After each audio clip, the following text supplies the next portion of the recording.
तो मैंने 1000 दिन का चैलेंज क्यों चुना? मैंने 90 दिन, 100 दिन, 6 महीने, 1 साल का चैलेंज क्यों नहीं चुना?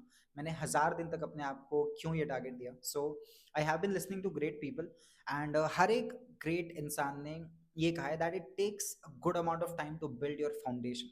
और if you want long term success, आपको आपका फाउंडेशन बहुत ही स्ट्रांग बनाना पड़ेगा। And for foundation building it will take time, 3 to 5 years of time it will take just to make your foundation. Because अगर आप बहुत बड़े गोल की तरफ जा रहे हो, फिर अगर आपको कोई बहुत बड़ी चीज बनानी है, you need to you know work on your foundation. कि आपका फाउंडेशन अगर स्ट्रांग है तो ही वो लॉन्ग टर्म सस्टेनेबल होगा। बिकॉज सोचो, 5 साल के अंदर 100 में से 95 businesses out of the market हो जाते हैं। 5 साल तक कोई पैसे बनाएगा या नहीं बनाएगा? 5 साल का रूल है कि आपको whether you will stay in the game or not, whether you will stay in the market or not.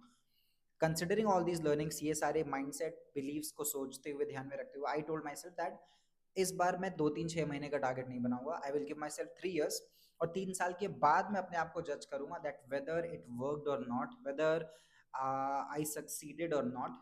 3 साल तक I will work out, and 3 साल के पहले आई विल नॉट जज कि मेरी बॉडी नहीं बन रही है। 3 साल तक मैं करता हूँ, अगर नहीं बनेगी उसके बाद कुछ सोचा जाएगा। But minimum 3 years it will take to see the change, to see the upgrade. Minimum 3 years it will take for the business to thrive. I am not just talking about the short term quick fix quick money, but एक long term business को बनाने के लिए एक short term attitude से काम नहीं बनेगा।